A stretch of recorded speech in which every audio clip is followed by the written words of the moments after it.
Tergantung KC-nya. Kalau KC-nya mau terus dia benar-benar fokus dengan Tuhan, maka yang sial-sial ini justru akan menjadi jalan Tuhan untuk dia menjadi terang, berkat. Nah itu kan tergantung KC, makanya sekarang itu hanya tergantung KC. Sekarang udah nggak bisa tergantung siapapun, hanya KC dengan Tuhan. Iya. Kalau nggak sia-sia semua. Boleh tambahin Papa? Boleh Bung Beta, lanjut. Iya. Jadi mendengar ini semua jadi membuka mata nih Pak ya. Ya. Ini kita jadi bertanya nih, ini maksud Tuhan apa nih? Ya. Dengan kasus KC ini nih, ya kan? Semua kan tersingkap nih Pak. Ya. Kok kayaknya kayak Pak Paul bilang sial banget sih KC ya. Tadi kan sempat bilang gitu, yang dukung banyak, jatuh dari keluar dari mulut singa masuk ke mulut buaya, ya kan? Jadi sekarang kita bisa lihat bahwa kasus KC ini menunjukkan secara jelas bahwa hukum di Indonesia nyata bobrok, ya kan? Kita harus sadar nih Pak, bahwa kita dealing dengan para penegak hukum korup, dealing dengan pasal-pasal karet, dealing dengan lawan-lawan KC yang busuk, termasuk MUI, Maruf Amin, JK, siapapun itu, Din Samsudin di belakang semua itu. Ini kan dealing dengan maksud-maksud jahat untuk merubah ideologi Indonesia kan. Nah ini buahnya KC ini, kok susah bener nih. Sementara situasi korup ini kita menuntut hukum tegak lurus, malah hukum sandiwara semua. Semuanya udah ada, udah lempar dadu semua, tinggal diungkap aja ntar. Iya. Ya kan? Nah, kalau seperti ini berarti kita harus lihat dari kacamata Tuhan lagi, Pak. Kita maunya sih KC diadilin secara adil, bahkan bebas kalau bicara dengan kasus dia itu mengungkap fakta bahwa yang dia ucapkan itulah kitab lama yang dia yakininya kan. Itu apa adanya. Ternyata kan malah seakan-akan mengungkap kebenaran yang ada itu malah menjadi penjahat, jadi kena hukuman. Nah ini arahnya kemana nih Tuhan, maunya apa nih? Tadi Pak Paul bilang malah nanti kena 4 tahun aja syukur-syukur, bisa ada yang 10 tahun, 5 tahun.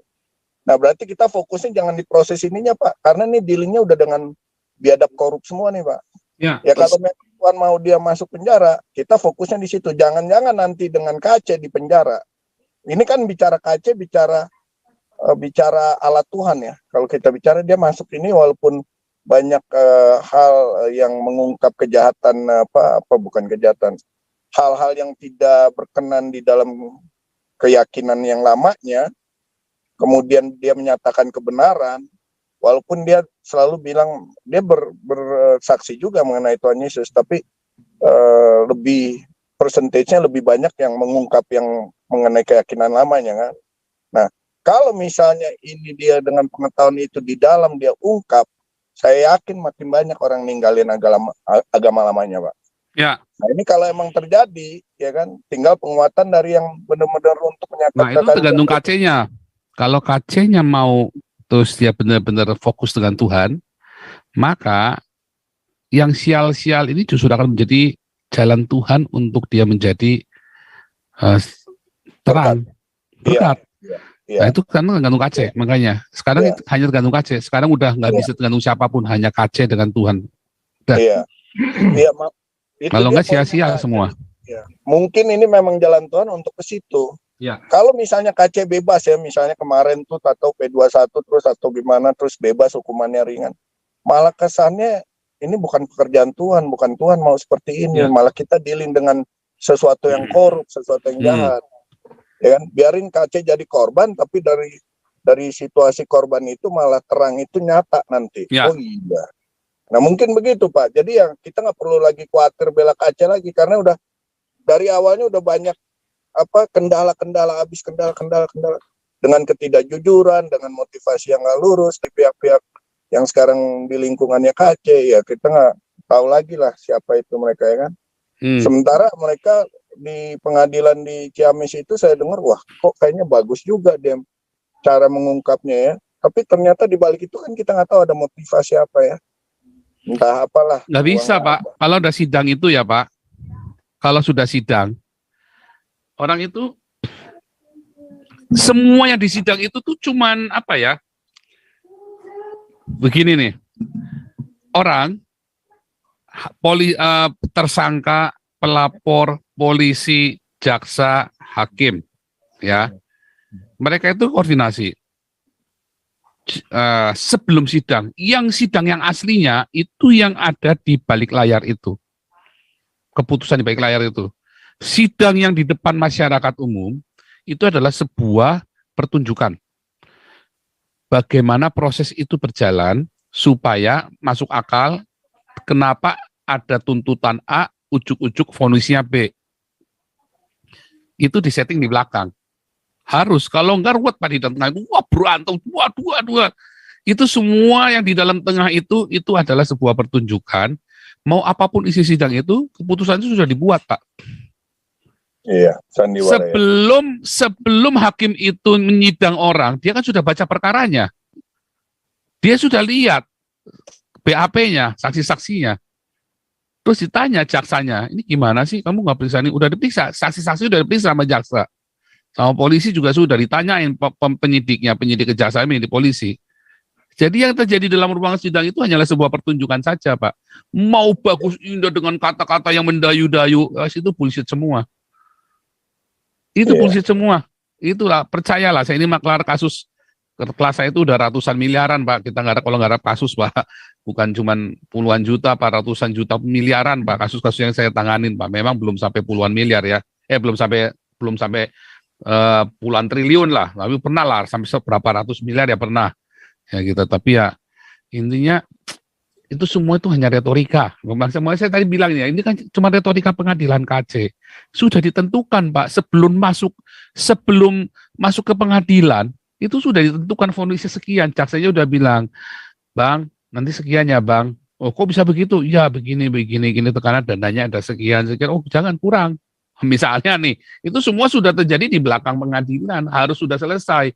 Di sidang, oke lah, ini show-nya. Jadi mau indahnya apa? Jangan tertipu kalian masyarakat, jangan bodoh kalian. Wah, kalian semua masyarakat ya yang dengar di YouTube ini ya, yang dengar di YouTube, Anda jangan bodoh. Ya, itu semua mau indah, mau geging, jumpa pers, apa. Itu bullshit semua, tai kucing semua, percaya saya deh. Aduh, kalau Anda ini ada Pak Batiar di sini, ini juga pelaku di sini, banyak pengacara lah. Itu semua ada sandiwara semua. Yang paling penting itu justru di belakang itu. Dan sebelum-sebelumnya itu Anda ngapain? Wah, Anda telat ya sudah repot. Makanya ada istilah masuk angin dulu.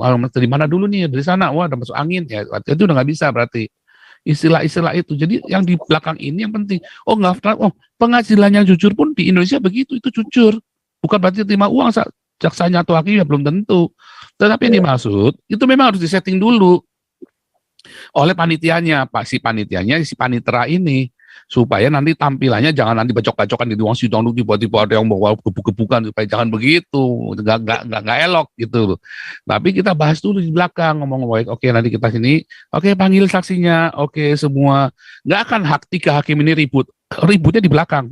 Hakim itu bisa bertengkar ya, tapi di belakang. Bagi sidang enggak, mereka udah rukun, udah sepakat. Walaupun ada yang nggak sepakat, aku tetap keberatan. Ya nanti bilang abstain aja. Ya dissenting ya kan, dissenting opinion namanya kan. Ya udah dissenting opinion. 2 lawan 1. Udah begitu doang. Artinya hakim ini mungkin nggak tega atau sudah masuk angin. Tapi yang 2 nggak mau masuk angin misalnya kan, tetap jalan. Jadi semua itu retorik yang di pengadilan yang Anda lihat, yang kelihatannya pengacaranya KC hebat begitu, itu bullshit semua itu. Saya kadang-kadang sampai ini masyarakat goblok terkagini orang yang ginian kagum. Nggak ada. Tapi mungkin dengan begitu malah Tuhan menunjukkan caranya Pak, dengan mempersulit makanya keblusuk, makanya ini tergantung KC sekarang. Tapi Pak, ada satu hal yang sangat berbahaya ya, bisa diplesetin kemana-mana. Masalah bersaksi yang dilakukan oleh sahabat kita satu ini ya. Kita lihatlah. Ya, anak Imam Eli kurang apa pelayanan? Dia merasa begini begitu, tetapi tengok iblis bersaksi kepada dia kan? Iya. Jadi iblis yang bersaksi tuh sebenarnya tuh. Iblis bersaksi loh. Ayo. Nah, kemana nih? Aku tahu siapa Yesus, tapi kau siapa? Iya. Ini kalau dikupas nih Pak Paul kupas pagi nanti Pak. Ini serem ini Pak. Aku tahu Yesus. Kau siapa? Sementara anak imam ini yang 3 orang dengan bangga dia akan merasa melayani Tuhan yang benar. Aduh, ampun dah. Nah, hari Sabtu ini kan Pak HW nanti yang mau bawa firman bun pagi. Ya. Sabtu depan nanti Pak Putih yang bawain ini. Iblis bersaksi. Iblis bersaksi. Serem amat Pak Putih. Tapi serem ya. Loh, serem, Yesus aku kenal, Paulus aku tahu. Kamu siapa? Wah, itu repot tuh. Lo nggak jadikan iblis bersaksi itu Pak? Iya. Repot loh kalau begitu loh. Makanya kita ini ya, yang Anda doakan sekarang KC, bagaimana supaya KC hatinya murni. Makanya ketika saya kemudian tiba-tiba jadi selebritis dadakan, terus orang-orang tanya sama hamba Tuhan yang tulus hatinya, nanya sama saya, kamu butuh apa? Yang saya butuhkan supaya saya tetap tulus, murni, konsisten. Karena bisa berubah kan. Itu. Kalau ini kita berdoa supaya KC tulus, murni, apapun yang terjadi. Nanti dia benar-benar jadi saksinya Tuhan Yesus. Kalau enggak, ya itu tadi iblis bersaksi nanti. Wah, serem juga loh Pak Putih ini mengingatkan kita dengan sesuatu yang menyeramkan ini Pak Putih ini ngawur ini. Serem loh Pak. Saya baca ini saya kaget Pak. Jadi pendeta itu sok-sok hebat-hebat. Keadaannya dia dengan iblis. Iblis nggak mati sampai hari ini loh. Pendeta banyak yang sudah mati. Adam aja mati. Ya. Adam dalam dosa saat hidup di surga loh Pak. Ya. Kita hidup di dunia yang dimiliki oleh setan semua ini Pak. Serem loh Pak. Serem banget Pak, serem banget Pak. Maka saya begitu Bapak bilang, ini apa maksudnya barusan juga sahabat kita ya, Pak Paul Dere sebutkan ini, aduh saya terinspirasi lagi nih. Emangnya kita siapa? Sok gagah-gagahan kan? Setelah iblis bersaksi, dia yang digagahin. Ngeri nggak Pak? Ya digagahin iblis nanti, repot itu. Ampun Pak. Serem. Untuk generasi ke depan berarti begini Pak Paul, Pak Putih. Jemaat jangan spoiled itu pendeta. Ya kan, dengan perpuluhan dan persembahannya jangan dipakai untuk kehidupan pendeta, nggak boleh lagi. Contoh dengan Om Gilo itu jangan terjadi lagi. Kalau perlu jemaatnya Om Gilo kalau udah bisa memahami ini, paham, tinggalkan pelayanan seperti itu. Kasih makan orang miskin aja. Ya. Tuhan lihat hati perbuatan, bukannya lihat gereja dan pendeta besarnya. Persis.